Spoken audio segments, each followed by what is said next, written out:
저는 오늘 이 시간에 사사기 1장 1절에서 7절 말씀을 가지고 이미와 아직 속에 있는 하나님의 계획이라는 제목으로 함께 은혜 나누기를 원합니다. 여러분, 사사기의 시작은 여호수아가 죽은 후에라는 그런 말로 시작이 되고 있습니다. 따라서 여러분, 이 표현은 한 시대가 지나고 또 새로운 시대가 도래하였음을 우리에게 계시해 주고 있는 것이죠. 사실 여러분 그렇습니다. 이제 여호수아의 지도하에 전개되던 가나안 정복 이런 전쟁 시대는 끝나고 이제부터는 지금부터는 그 땅에서 정착하여 살아야 하는 그런 시대가 이렇게 시작되었습니다.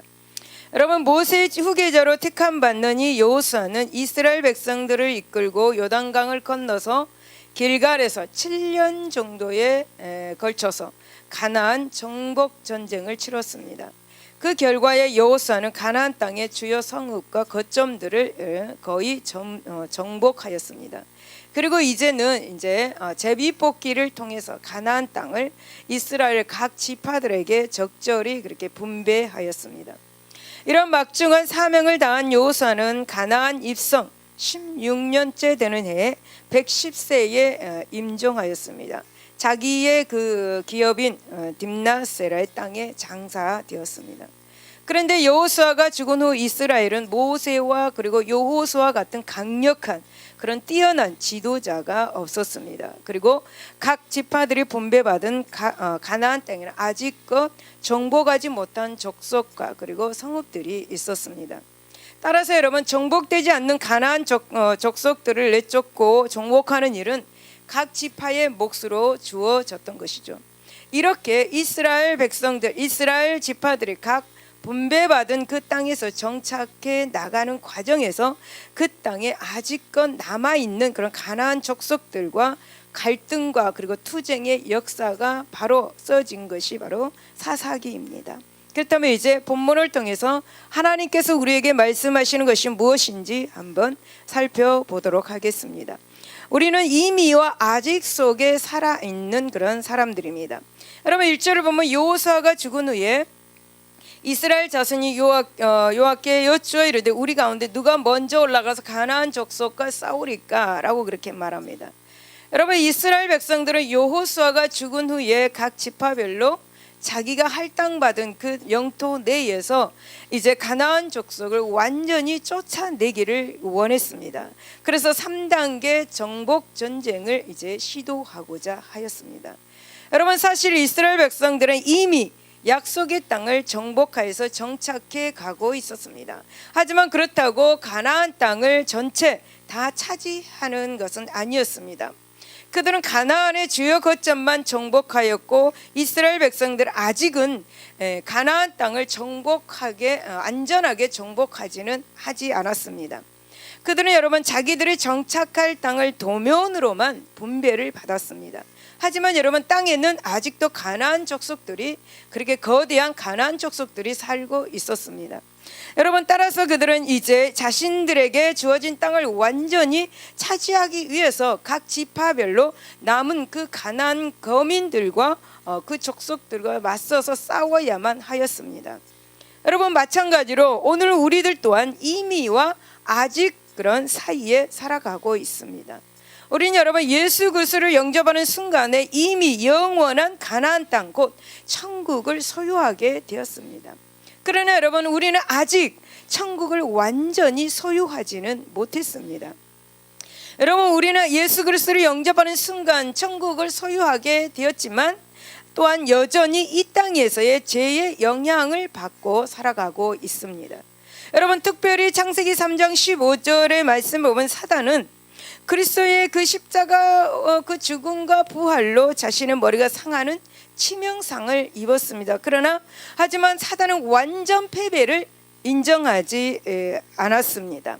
여러분, 사단은 끝까지 불의의 세력을 형성하여서 하나님의 자녀인 우리를 대적하고 있습니다. 그래서 우리가 천국을 완전히 소유하는 것을 끊임없이 방해하고 또 끊임없이 우리를 대적하고 있습니다. 그러므로 우리는 천국을 완전히 소유하기까지 이 사단의 세력과 부단히 영적 전쟁을 해야 하는 것입니다. 여러분, 물론 승리의 비결은 이미 우리에게 주어져 있습니다. 그러나 여러분, 우리에게 완전한 승리는 아직 오지 않았습니다. 완전한 승리는 바로 예수 그리스도께서 이 땅에 오심으로 완전한 승리가 이루어지는 것입니다.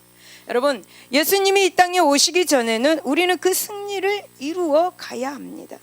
어떻게 사단으로부터 그 승리를 이루어 가야 하는 것입니까? 여러분, 그것은 히브리서 12장 2절에 보면 답이 나와 있습니다. 믿음의 주여 또 온전케 하시는 이인 예수를 믿음으로 바라봄으로 우리는 그 승리를 이루어 가야 하는 것입니다. 여러분, 또 승리를 이루기 위해서는 에베소서 6장 13절을 보면 하나님의 전신갑주를 취하라라고 말씀합니다. 왜냐하면 그 승리를 완전히 이루어 가야 되기 때문에 악한 날에 너희가 능히 대적하고 모든 일을 행한 후에 서기 이함이다 라고 그렇게 말씀하고 있습니다. 사랑하는 여러분, 우리는 참으로 이미와 아직 그 사이에서 살아가는 사람들입니다. 여러분, 사도 바울은 빌립보서 3장 12절에 내가 이미 얻었담도 아니요 온전히 이뤘담도 아니라 오직 내가 그리스도 예수께 잡힌 바 된 그것을 잡으려고 달려가노라 라고 그렇게 고백했습니다. 여러분, 사랑하는 여러분, 우리는 이 사실을 명심하여서 완전한 천국이 도래하는 그날까지 이 영적 긴장을 늦추지 말고 부단히 영적 전쟁을 하면서 싸워 나아가시기를 예수 이름으로 축원을 드립니다. 할렐루야. 여러분, 하나님의 종은 사라져가도 하나님의 역사는 계속되는 것을 1절을 보면 알 수가 있습니다. 다시 1절을 보면 여호수아가 죽은 후에 라는 말로 사사기를 시작하고 있습니다. 여러분, 이것은 여호수아의 죽음과 더불어서 사사시대가 시작되고 있다는 그런 말씀이죠. 여러분, 그렇다면 무슨 말씀입니까? 즉, 비록 하나님의 종은 사라져도 하나님의 역사는 멈추지 않고 계속되어 진다라는 것입니다. 여러분, 그렇습니다. 하나님의 손에 붙들려서 아무리 엄청난 큰 일을 행한 사람일지라도 결국은 이 땅에서 사라져 갈 수밖에 없습니다. 여러분, 시대는 변할 수밖에 없는 것입니다. 그러나 여러분, 그러할지라도 하나님은 살아계셔서 사라지지 아니하시면서 하나님의 역사도 멈추지 않고 계속되어 가고 있는 것입니다. 그래서 사사기뿐만이 아니라 여호수아도 맨 처음에 1장 1절을 보면 모세가 죽은 후에 나오는 그런 표현으로 시작되고 있는 것을 볼 수가 있습니다. 여러분, 세상 사람들은 눈에 보이지 않는 하나님께 보다는 눈에 보이는 위대한 지도자를 의지합니다. 그래서 이들은 영웅적인 인물들에게 이 세상의 부조리와 악에서 자신들을 구원해 줄 것을 간절히 기대하면서 살아가고 있습니다. 그래서 그런 영웅적인 인물이나 위대한 지도자가 이렇게 죽으면 어떻습니까? 이들은 모든 희망이 사라져버린 것처럼 낙심하고 낙담하며 삽니다. 여러분, 저는 전남 고흥군 가영면 도천리 도야에서 태어났습니다. 그곳이 바로 제 고향입니다. 언젠가 선거할 때에 고향 동네는 그분만 되면 소원이 없다고 그렇게 말했습니다. 그러나 여러분, 이분은 선거에서 패하였습니다. 온 동네 사람들이 울고불고 난리가 아니었습니다. 이제는 선거하지 않겠다고, 그리고 소망이 사라졌다고 실망하고 낙심하였습니다. 모든 삶을 포기한 것처럼 그렇게 말을 했습니다. 그러나 여러분, 이것은 참으로 어리석은 일들인 것이죠. 왜냐하면 여러분, 역사란 결코 그들이 생각하고 있는 것처럼 한두 사람의 위대한 지도자나 영웅적인 인물에 의해서 이루어지지 않기 때문입니다. 여러분, 그렇습니다. 모든 역사는 다 오직 하나님에 의해서 이루어지는 것입니다. 할렐루야. 이사야 40장 8절을 보면 푸른 마르고 꽃은 시드나 우리 하나님의 말씀은 영원히 서 있다라고 그렇게 말씀합니다. 여러분, 하나님의 말씀은 천지가 변해도 1.1핵이 변함이 없는 것입니다. 할렐루야. 여러분, 이러한 사실은 위대한 인물들이란 단지 여러분 하나님께서 이제 당신의 역사를 이루시기 위해서 사용되는 시대적 도구에 불과하다는 사실을 기억하시기 바랍니다. 그리고 여러분, 그런 위대한 지도자들의 사라짐은 하나님의 역사의 그런 단절이 아니라 오직 새로운 시대의 시작을 알리는 신호인 것을 여러분 기억하시기를 바랍니다. 따라서 여러분, 사람들이 소망을 두고 바라보아야 할 대상은 위대한 지도자나 영웅적인 인물들이 아니라 우리가 소망을 두고 살아가야 하는 것은 바로 여러분 하나님 것을 믿으시기를 바랍니다. 하나님만이 우리에게 소망인 것이고 하나님만이 우리에게 희망인 것입니다. 할렐루야, 할렐루야. 여러분, 우리가 새로운 시대가 시작될 때에 어떠한 자세로 시작하느냐 하는 것입니다. 여러분, 이스라엘 백성들은 그들의 그 위대한 지도자 여호수아가 죽은 후에 그 시작을 여러분 불신앙으로 시작함으로써 한 시대를 피하고 말았습니다.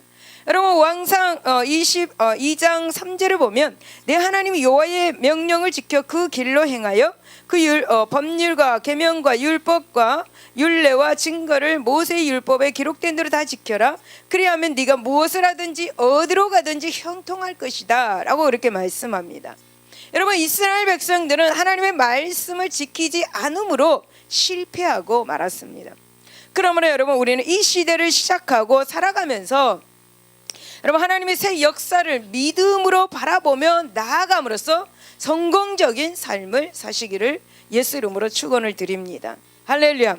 여러분, 이 혼돈의 시대에 우리는 더 절실하게 하나님의 인도하심을 구해야 합니다. 여러분, 다시 1절을 보면 여호수아가 죽은 후에 이스라엘 백성들이 하나님께 우리 가운데 누가 먼저 올라가서 가나안 족속과 싸우리까 라고 그렇게 질문하는 것을 볼 수가 있습니다. 여러분, 이 질문을 다시 한번 말씀을 드리면 우리를 위하여 누가 먼저 올라가야 합니까? 라는 것입니다. 여러분, 여기에서 올라가서라는 말씀을 보면은 낮은 곳에서 높은 곳으로 올라가는 것을 말합니다. 여러분, 고대의 성읍들은 군사 전략상의 이유로 대부분 높은 산악지대에 그렇게 위치해 있었습니다. 그래서 올라가서라고 그렇게 표현을 하고 있는 것입니다. 여러분, 이 질문을 보면 이스라엘 백성들의 마음속에는 두려움으로 꽉 차 있는 모습을 보게 되죠. 여러분, 이스라엘 백성들은 여호수아가 죽은 후에 갑자기 갈피를 잡지 못하고 방향 감각을 잃어버리는 심각한 그런 위기를 맞이하게 되었습니다. 여러분, 이런 혼돈 가운데, 그런 혼돈 속에서 백성들이 맨 먼저 할 일이 바로 하나님께 질문한 것을 볼 수가 있죠. 여러분, 그들은 하나님, 우리를 위해서 어느 지파가 먼저 올라가야 합니까? 우리에게 가르쳐 주시옵소서라고 그렇게 질문을 하고 있습니다. 여러분, 이들은 하나님의 뜻이 어디에 있는지 먼저 물으면서 하나님의 인도하심을 구했던 것을 우리가 보게 되죠. 여러분, 이들은 자신들이 나아갈 길을 그들 스스로 결정하지 않았습니다. 여러분, 이스라엘 백성들은 혼돈과 그 위기 속에서 자신들의 주관적인 생각으로 결정을 내린 것이 아니라 하나님께 먼저 나아갈 방향을 이렇게 질문하였습니다. 어떻게 해야 합니까? 하나님, 이제 저는 어떻게 해야 합니까? 하나님, 이런 문제에서 내가 어떻게 해야 합니까? 이런 상황에서 어떻게 해야 합니까? 이런 질문을 하시기를 바랍니다. 할렐루야. 여러분, 다윗은 우리와 똑같은 성정을 가진 사람입니다. 그럼에도 불구하고 하나님께 인정을 받은 삶을 살았습니다. 여러분, 그 비결이 무엇인지 아십니까? 무엇입니까? 그것은 바로 다윗은 하나님께 질문하는 삶을 살았습니다. 그것이 비결입니다. 여러분, 시편 25편 5절에 보면 주의 진리로 나를 지도하시고 교훈하소서. 주는 내 구원의 하나님이시니 내가 종일 주를 기다립니다 라고 그렇게 고백하였습니다. 사랑하는 여러분, 다윗은 하나님께 질문하지 않고는 행동하지 않았습니다. 다윗은 수많은 고난과 난관, 그리고 그 고난 가운데 그 위기를 만나고 많은 결정을 해야만 할 때가 너무너무 많았습니다. 다윗은 여러분, 그때마다 먼저 하나님의 뜻을 구하고 그 후에야 행동했음을 우리는 성경에서도 너무나 잘 알고 있습니다. 여러분, 그러니 어찌 하나님께서 항상 다윗과 함께 동행하고 복을 주시지 않으시겠습니까? 여러분, 질문할 수 있기를 바랍니다. 여러분, 우리는 오늘날 혼돈의 시대에 살아가고 있습니다. 산업이 발달하고 황금만능주의가 우리의 삶을 지배하고 가치가 무너지는 이 시대에 우리는 살고 있습니다. 여러분, 우리는 이러한 혼돈과 혼란의 시대에 우리는 더욱 절실하게 하나님께 질문하면서 그분의 인도하심을 받아야 될 줄로 믿습니다. 할렐루야. 사람들은 위기를 만나고 꿈이 사라지고 자신의 지도자가 없게 되면 절망하면서 자포자기하게 되는 것을 볼 수가 있습니다. 그러나 여러분, 하나님의 사람들은 누구를 바라보아야 하는 것입니까? 할렐루야. 여러분, 누구에게 여러분의 길을 물어야 하는 것입니까? 세상 사람들에게입니까? 훌륭한 지도자에게입니까? 하나님에게입니까? 할렐루야. 여러분, 시편 기자는 우리들에게 이렇게 말합니다. 시편 37편 5절 6절 여러분, 내 길을 여호와께 맡기라. 그를 의지하면 그가 이루시고 내 의를 빛같이 나타내시며 내 공의를 정오의 빛같이 하시리라 라고 이렇게 말씀합니다. 여러분, 정령 혼돈의 이 시대에 하나님의 인도하심을 질문하시기를 바랍니다. 그분에게 구하시기를 바랍니다. 그리하면 하나님께서 여러분의 길을 인도하여 주실 것입니다. 할렐루야. 여러분, 우리에게 주어진 달란트는 우리에 대한 하나님의 기대임을 1절에서 우리가 볼 수가 있습니다. 다시 1절을 보면 누가 먼저 올라가서 가나안 족속과 싸우리까 라는 이 이스라엘 백성들의 질문에 하나님의 대답은 2절에 유다가 올라가라 라고 그렇게 말씀하셨습니다. 여러분, 질문을 하니까 하나님께서 대답하여 주셨습니다. 할렐루야. 하나님께 질문하시기를 바랍니다. 질문도 안 하는데 하나님이 대답을 해 주시겠습니까? 여러분, 질문할 때에 하나님께서는 대답하여 주십니다. 할렐루야. 여러분, 하나님은 왜 유다 지파로 하여금 맨 먼저 올라가라고 말씀하셨을까요? 그것은 바로 유다 지파가 가장 수가 많고 유다 지파가 가장 강력한 군사력을 지니고 있었고 또 가나안 정탐 후에 믿음의 보고를 한 갈렙이 바로 그 지파의 족장이었기 때문입니다. 여러분, 하나님은 야곱의 입을 통해서 한 유다의 유언대로 다윗의 왕과 그 자손들 그리고 예수 그리스도의 십자가의 그 계획을 이루어 가시는 것을 본문에서 알 수가 있습니다. 여러분, 하나님께서는 계속 당신의 뜻을 이루어 가시기 위해서 가장 강한 그 유다 지파로 하여금 정복 전쟁의 그 선봉에 서게 하였습니다. 여러분, 이때는요 여호수아가 죽은 후였습니다. 여러분, 여호수아가 죽은 후이라 이스라엘 백성들은 힘이 다 빠지고 두려움과 불안 속에 그렇게 있었습니다. 여러분, 이러한 상황 속에서 첫 출전하는 지파가 승리하면 나머지 지파들에게 자신감과 용기와 믿음을 주게 될 것입니다. 하지만 여러분, 실패하게 될 경우에 나머지 지파의 사기에 지대한 영향을 미치기 때문에 첫 출전 지파를 선정하는 문제는 아주 중요한 그런 문제였습니다. 그래서 여러분, 하나님은 이스라엘 백성들을 격려하고 자신감을 주어서 다시 가나안 정복 전쟁을 완성하기 위해서 강한 유다 지파로 먼저 올라가라고 그렇게 말씀을 하셨던 것입니다. 사랑하는 여러분, 하나님은 유다 지파에게 주신 많은 능력에 따라서 사명을 이렇게 맡기셨습니다. 이것이 하나님께서 우리에게 일을 맡기시는 원리인 것입니다. 즉, 하나님은 가장 많은 그런 능력을 부어받은 유다 지파에게 가장 많은 일을 맡기셨습니다. 이렇듯이 이 시대에도 더 많은 능력을 부어받은 사람들에게 더 많은 수고를 요구하시는 것을 볼 수가 있습니다. 할렐루야. 여러분, 누가복음 12장 47절에서 48절을 보면은 주인의 뜻을 알고도 준비하지 아니하고 그 뜻대로 행하지 아니한 종은 많이 맞을 것이요 알지 못하고 맞을 일을 행한 종은 적게 맞으리라. 무릇 많이 받은 자에게는 많이 요구할 것이요 많이 맡은 자에게는 많이 달라 할 것이니라 라고 그렇게 말씀합니다. 사랑하는 여러분, 하나님은 우리 각자에게 각각 알맞은 은사 즉 달란트를 주셨습니다. 여러분, 에베소서 4장 7절은 우리 각 사람에게 그리스도의 선물에 분량대로 은혜를 주셨다라고 이렇게 말씀합니다. 여러분, 하나님께서는 어떤 사람에게는 5달란트를 또 어떤 사람에게는 2달란트를 주고 또 다른 사람에게는 1달란트를 주셨습니다. 그리고 여러분, 그것을 보관하는 것으로 만족하지 말고 우리로 하여금 그것을 사용해서 더 많은 열매를 맺기를 하나님은 기대하고 계십니다. 그러므로 여러분, 우리는 각자 자기가 받은 그 은사에 따라서 자신의 사명을 감당해야 하는 것입니다. 하나님께서 우리에게 주신 그 능력을 주신 것은 그것으로 인해서 자랑의 기회를 삼거나 자신의 유익을 구하도록 하기 위함이 아닙니다. 사랑하는 여러분, 우리는 하나님께서 우리에게 주신 그 능력을 따라서 사명도 맡기신다는 사실을 기억하고 하나님의 기대에 소홀함이 없도록 하시기를 예수 이름으로 축원을 드립니다. 할렐루야. 여러분, 2절을 보면 우리의 영적 전쟁은 결론을 알기에 두렵지 않는 전쟁인 것을 알 수가 있습니다. 여러분, 하나님께서는 유다에게 가나안 사람들과 싸우기 위해서 먼저 올라갈 것을 명령하시면서 2절은 내가 이 땅을 그의 손에 넘겨주었노라 라고 그렇게 말씀합니다. 여러분, 여기서 넘겨주었노라는 이 말씀은 하나님의 말씀이 현재 완료형으로 쓰여졌다는 것에 한번 주목해 보아야 합니다.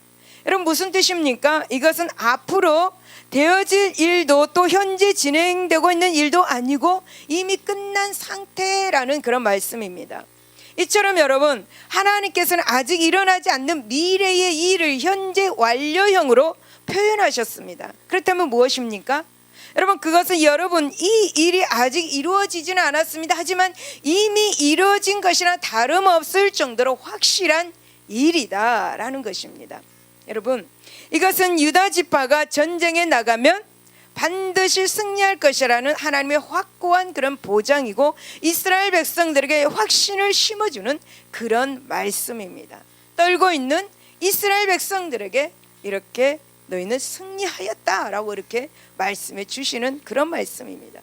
그러나 여러분, 실제로 유다 지파의 기업은 다윗의 때에 이르기까지 완전히 정복되지 않았습니다.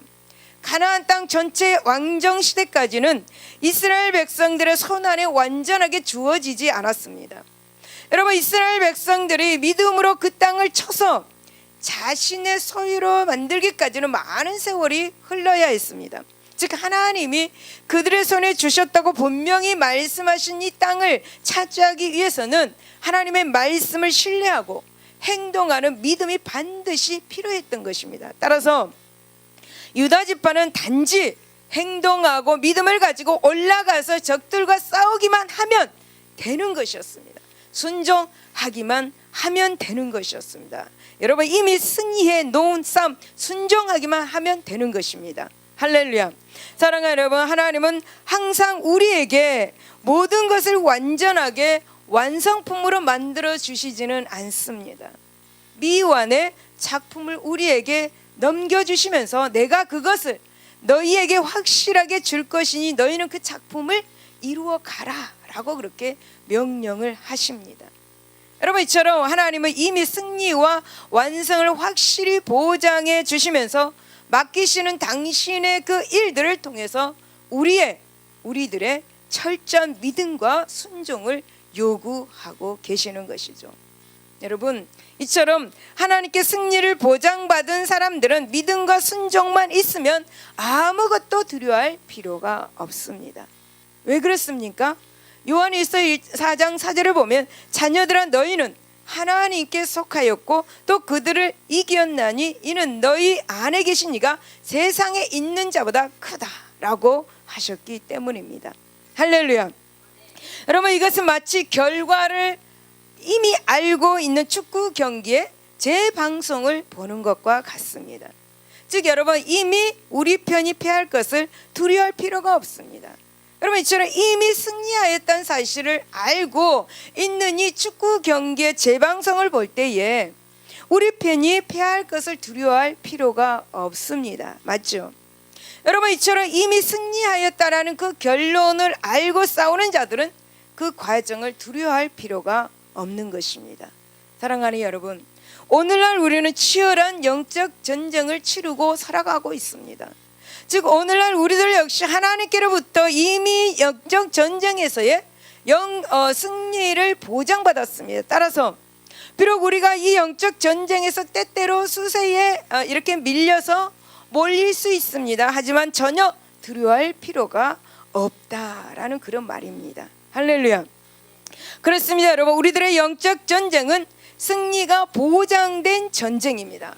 이미 끝난 것과 마찬가지의 전쟁입니다. 따라서 우리는 이 전쟁에서 우리의 대적 사단과 맞서기를 두려워할 필요가 없는 것이죠. 어떤 문제도 두려워할 필요가 없는 것입니다. 왜냐하면 요한복음 16장 33절을 보면 세상에서 너희가 환난을 당하나 담대하라 내가 세상을 이기었노라 말씀하셨기 때문입니다.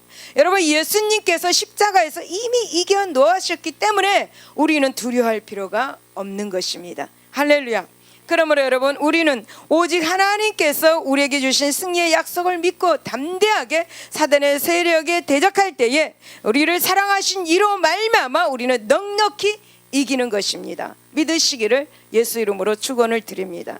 여러분, 우리는 반드시 승리하여서 하나님의 영광스러운 보좌 앞에 당당히 서게 될 것입니다. 할렐루야. 여러분, 3절을 보면 엘리베이터, 즉 무관심한 교회와 여러분 성도가 되어서는 안 됨을 우리는 알 수가 있습니다.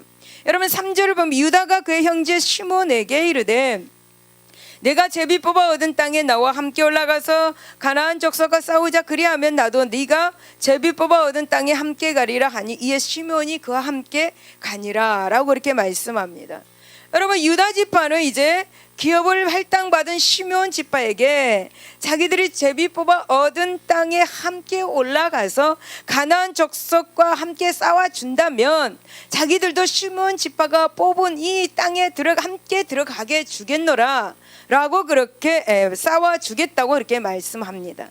여러분, 이 유다 지파는 시므온 지파에게 지금 뭐하고 있습니까? 도움을 청하고 있는 거죠. 동역을 하자고 그렇게 말씀하고 있는 것입니다. 여러분, 이러한 동역의 결과로 유다 지파는 성공적으로 가나안 그 거민들을 무찌르고 넓은 땅을 차지할 수가 있었습니다.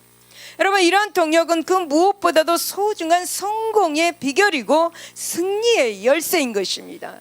여러분, 혼자서는 도저히 이룰 수 없는 일들도 함께 동역하면 무엇이든지 능히 이룰 수가 있는 것입니다. 할렐루야.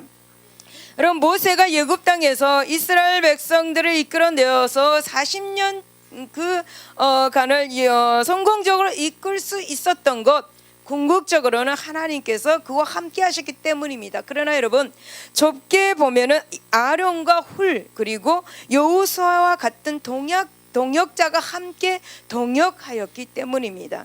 여러분, 여호수아가 가나안 땅을 정복하고 분배하는 일을 성공적으로 이룰 수 있었던 것도 여러분 갈렙과 같은 그런 동역자가 있었기 때문입니다. 그리고 여러분, 바울은 어떻습니까? 바울이 로마 제국을 복음으로 그렇게 물들일 수 있었던 것도 바로 바나바 그리고 실라, 브리스가와 아굴라 그리고 디모데, 누가, 마가 같은 그런 동역자들이 그와 함께 동역하였기 때문에 여러분 로마 제국을 복음으로 물들일 수가 있었습니다. 그러므로 여러분, 오늘날 사단과의 치열한 이 영적 전쟁 중에 있는 우리들 역시 이 동역의 그런 원리를 무시해서는 안 되는 것입니다. 사랑하는 여러분, 우리들의 영적 전쟁에 있어서도 동역은 여전히 빼놓을 수 없는 중대한 승리의 열쇠인 것입니다. 여러분, 우리가 서로 협력하고 함께 동역해야만 이 사단의 치열한 공격을 막아낼 수가 있는 것입니다. 여러분, 우리가 동역할 때 마침내 승리를 거둘 수가 있는 것이죠. 그럼에도 불구하고 여러분, 오늘날 많은 성도들이 이와 같은 동역의 원리, 연합의 원리를 무시한 채 오직 개인주의적인 신앙의 그 생활말을 추구하고 있는 모습을 볼 수가 있습니다. 그러다 보니까 교회는 어떻게 되는 것입니까? 점점 엘리베이터 같은 거대한 엘리베이터와 같은 분위기로 바뀌어가고 있습니다. 여러분, 엘리베이터는 무엇입니까? 여러분 그 엘리베이터 타 보셨죠? 교회 올라오면서도 지금 엘리베이터를 타고 오셨습니다. 우리 늘상 여러분 엘리베이터를 타는 경험을 합니다. 우리가 여러분 엘리베이터에 타면 어떻습니까? 엘리베이터에 타면 탄 사람들이 눈길 한번 주지 않습니다. 오직 몇 층에 가는 그 숫자만 그렇게 쳐다보다가 자기가 내려야 할 그 숫자가 되면 뒤도 돌아보지 않고 말없이 내려버립니다. 여러분, 이처럼 여러분 교회에 나온 성도들도 서로의 얼굴도 쳐다보지 않고 교회에 나오면 예배당에 앉아서 오직 강대상만 바라보다가 예배가 끝나면 어떻습니까? 뒤도 돌아보지 않고 교회를 빠져나간다라는 것입니다. 여러분, 결코 교회가 이렇게 되어서는 안 됩니다. 여러분, 서로 사귐이 없고 사랑이 없고 서로 돌아보며 섬기지 않는다면 그것은 더 이상 교회가 될 수가 없습니다. 여러분, 빌립보서 2장 2절에서 4절 보면 마음을 같이하여 같은 마음을 가지고 뜻을 합하며 한 마음을 품어서 아무 일에든지 다툼이나 허영으로 하지 말고 오직 겸손한 마음으로 각각 자기보다 남을 낮게 여기는 교회가 되기를 원합니다. 할렐루야. 그러므로 여러분, 이제 우리는 우리들의 교회의 모습을 한번 바꾸어 가야만 하겠습니다. 서로 얼굴을 모를지라도 인사하고 악수하고 예수 그리스도 안에서 한 형제된 기쁨을 나누는 우리가 되어야 할 것입니다. 여러분, 보이던 성도가 안 보이면 전화 한 통화에서 안부를 물을 수 있는 여러분들이 되시기를 바랍니다. 여러분, 형제가 연합하면 그렇게 선하고 아름답게 보이는 것입니다. 하나님이 칭찬하는 교회가 되는 것입니다. 여러분, 우리는 누군가가 나에게 협력을 요청하면 기꺼이 함께 협력하여 하나님의 영광을 나타내는 사람들이 되시기를 바랍니다. 여러분, 우리가 이처럼 교회 하나됨을 위해서 노력할 때 우리들의 교회는 더 이상 엘리베이터 같은 교회가 아니라 아름다운 가정, 아름다운 교회로 바뀌게 될 것입니다. 저는 소원이 있습니다. 교회가 이렇게 되는 것이 소원입니다. 서로 따로따로가 아닌 동역하는 교회가 되었으면 정말 좋겠습니다.